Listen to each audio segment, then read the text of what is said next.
Why is this IEC cable even still here? Productions presents. You'll notice very quickly that this is all torn apart.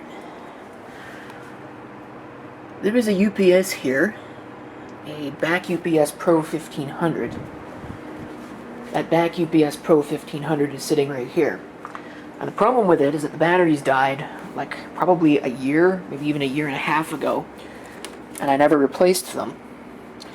And that has led to this thing deciding every time there is a momentary blip, not long enough to kill everything, but a momentary glitch in the power, it decides it's going to fault out with an FO2 error code. And it'll shrill and scream and whine into the night about doing that. And the problem is that's all well and good when you're here. You can easily fix that, but when you're away, well, that's a little problematic. And probably a little annoying, too. Not just to me, when I get back, but to everybody else that lives in the vicinity. So, here's what we're going to do. This is going to get some new batteries, but I'm going to repurpose it. These two UPSs here, both of these are smart UPSs, which means they should have a true sine wave output, and I believe that they both do. This one's a 700. And this one's a 1000. I picked this one, or got this one, at one of the Peoria Superfests. I mean, not at the Hamfest. It was given to me by YouTube user UXW Bill. This one I bought. Both of them don't have batteries because, well, batteries died. So I'm going to put batteries in them. And that. So that's about $300 worth of batteries that I just got for these. Hopefully this is going to work.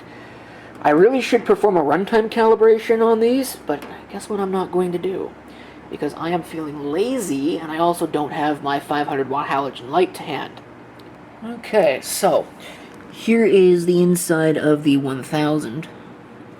This one's a little bit different. It doesn't use the Anderson power pole connector that a lot of these style UPSs use. It uses these connection points, and it actually uses 12 amp hour batteries. But because nothing can ever be easy, we've had a little bit of a disaster here. I don't know what I'm going to do about that.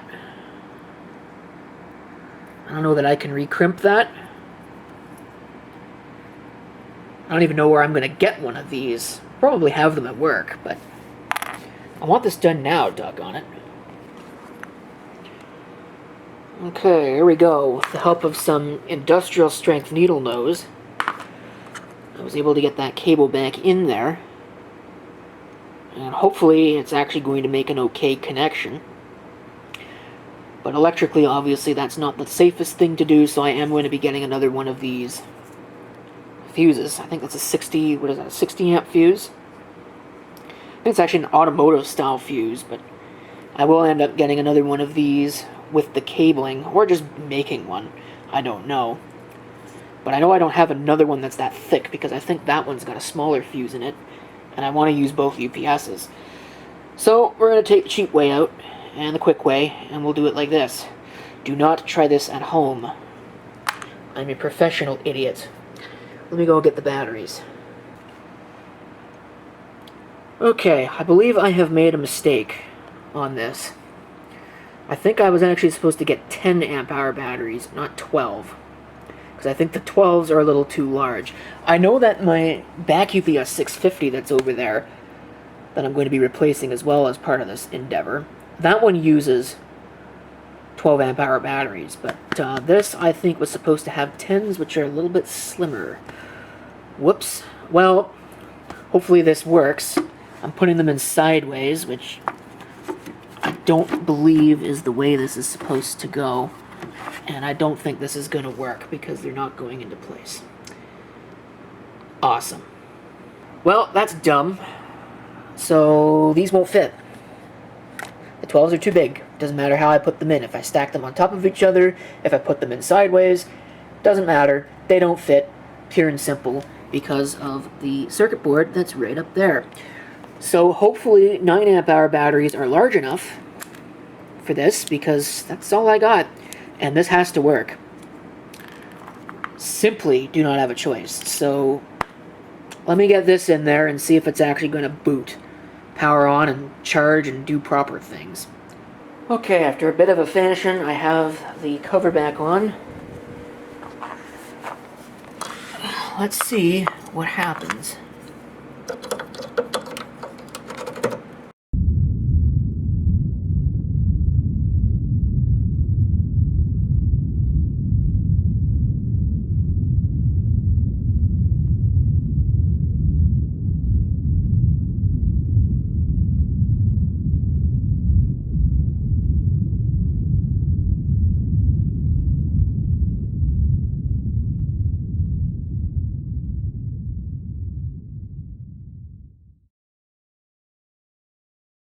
Battery disconnect is in. Go ahead and we'll plug it in. Oh, it just beeped.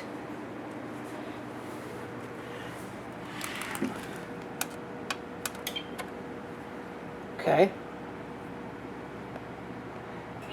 Yeah, I think it's upset because there's no calibration.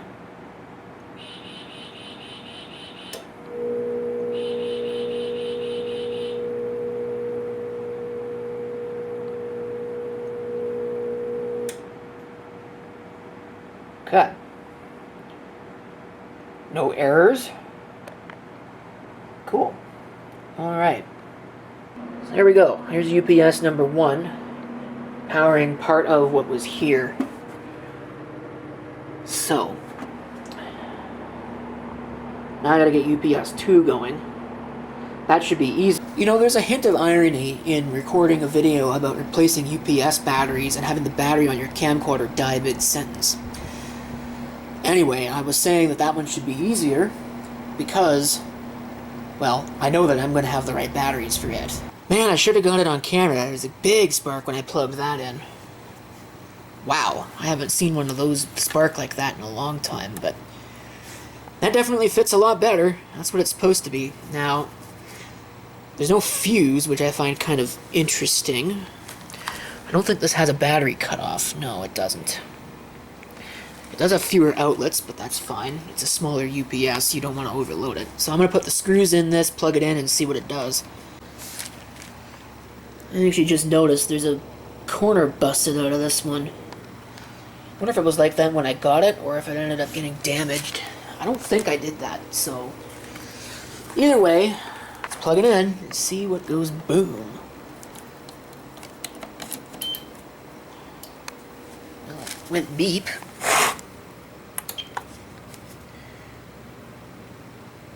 It's on.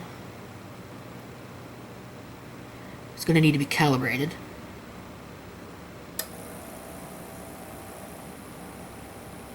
These batteries are a little bit lower in capacity,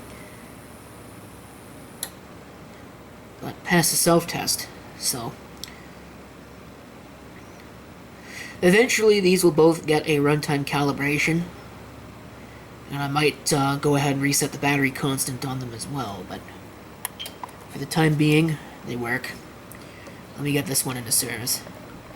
So there we go. Here's a look at the load that I've got going on here. I didn't add anything, but it almost looks like I did, considering there's 6 load bars that are active on those, sometimes 7 load bars that are active on these UPSs, between 5 and 7. The goal here, of course, is not runtime. I don't really care about runtime. If it gives me like 3 minutes, I think that's probably good enough. Just long enough to be able to shut off a broadcast. But I don't know. I might end up replacing that. If I ever fix the 1400, I'll probably put the 1400 back here. And then use the 1400 and the 1000. That might be the better course of action. But for now, these work. Yes, I need to do a runtime calibration because it's complaining about it. This one was also complaining about it. You can see it says that the batteries are kind of low, even though they're not. I'm hoping that's not going to lead to an overcharging incident, but it probably will. You know, my luck being what it is. Well, you guys, I am officially a dork. You know, There is one way I didn't try and put these 12 amp hour batteries in place. They'd fit like that. So I'm going to pull this thing out and change those batteries again. It's no matter though, because I did go ahead and get a replacement fuse. This isn't brand new, this is a replacement. Or, well, sorry, this isn't brand new, it's a used one out of another UPS, that's what I mean. So it's in a little bit better overall condition than one of the used ones would be. Or, sorry, one of the new ones. Wow. You know, it's only like 8 o'clock. And I'm already stumbling over my speech. Maybe I should just go to bed and sleep the rest of the weekend. But I gotta get this thing pulled out, and I'll have to pull a battery disconnect, and we'll switch these batteries over. Well, that was a massive pain, because as it turns out, I guess apparently there is still a right and a wrong way to put those batteries into place. I tried putting them in with the terminals on the other side, because that's the way that the wires looked like they would go. Didn't work that way. It worked a little bit better this way. I don't know why there's a difference. It's definitely a little bit strange, and hopefully didn't short any of the batteries out while trying to do that, but they do fit. Wow, that was a massive pain. I don't know why the front panel on this thing is so hard to put back into place. I had to jam a screwdriver underneath it, put the bottom pieces back on, and then hit the crap out of the top in order to get it to actually hook into place.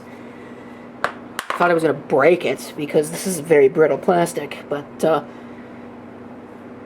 the battery disconnect is in place.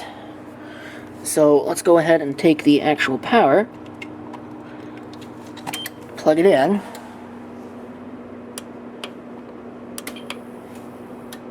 power it on.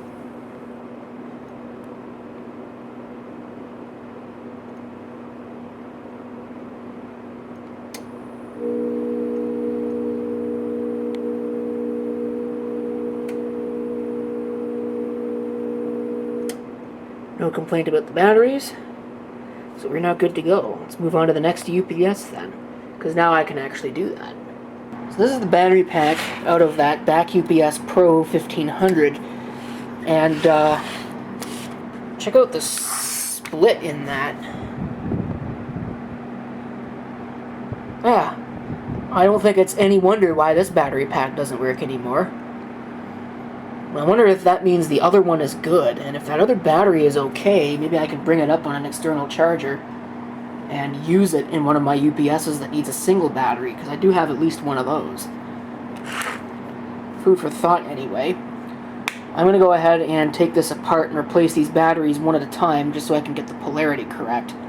Alright, here's our new pack assembled from the new ones, the NPP batteries, which I don't know how good those really are. This is the non-split battery, and this is a replacement battery by Universal Power Group.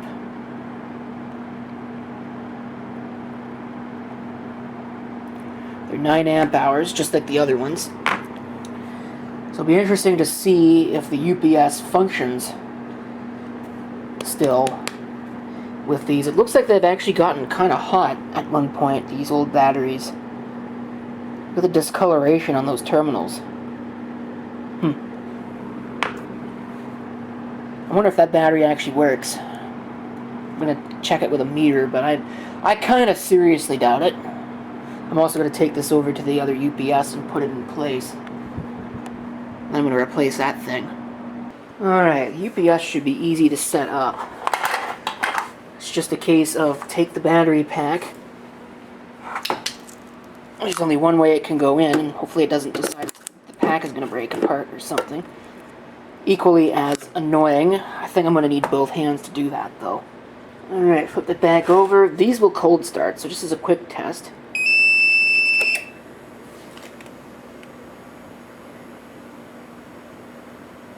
Looks like it's working.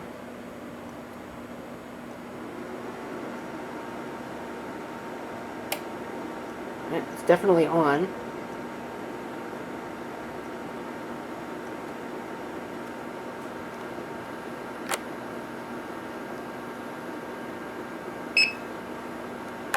Unfortunately, the button on this is getting stuck, but it should work. So it is functional. So I'm going to go ahead and take the other UPS out of service.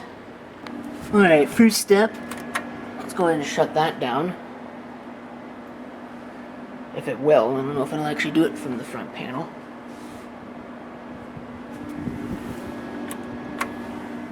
There we go.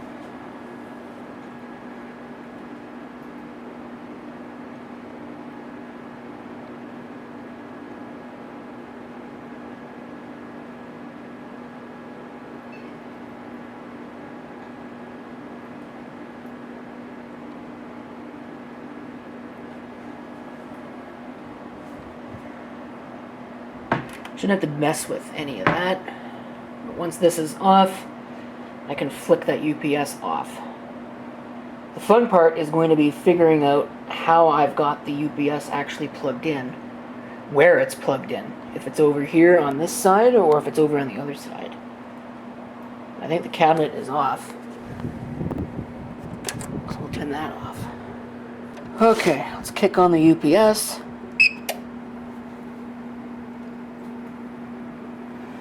Should bring a bunch of things back online, including the fan for the cabinet.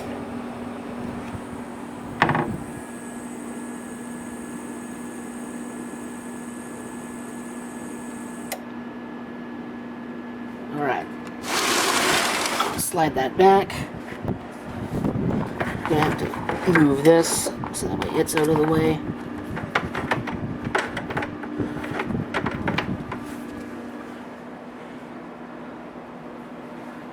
I'm probably going to have to end up rebooting that because I don't know if it's actually going to pick up an address on this thing because this is still booting.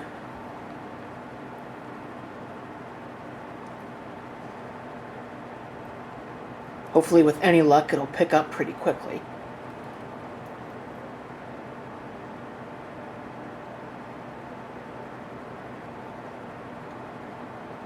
I also know I need to install an update on this thing. I might do that just while I'm at it, as long as this thing will actually pick up internet. But the other thing that this allows me to do, you might notice the USB connection on the front there, is I actually have the signaling cable that'll allow me to run UPSD on this. So that way, the next time I have a problem, or if it gets close to shutdown, I'll be able to shut that down cleanly, instead of having it go completely nuts. Just like the schematic diagrams that are sitting on top of the table behind me, which are getting reflected and deflected off of what they're sitting on because I'm deflecting the fan airflow. Anyway, hopefully this comes up pretty quickly. It probably won't because my life is an actual comedy and I probably severed a wire trying to do this, but hopefully not. As soon as I stop the camera, look at that. Okay, so first things first, we're going to come in here and we'll go to Pack Fire. And I'm going to go ahead and find APC UPSD and we'll install that. No dependencies, we'll go ahead and install it. Camera, or the battery on the camera is about to die again. It says it's finished. So I should have maybe somewhere, I don't know. I'll have to look for it. Oh, there we go. APC UPS status. Unable to communicate with the UPS. Interesting. Even though it's right there. Well, I updated it, and it looks like APC UPSD is actually starting now. So that's good. I have no idea why that was a problem, but we have our new UPS in place and working.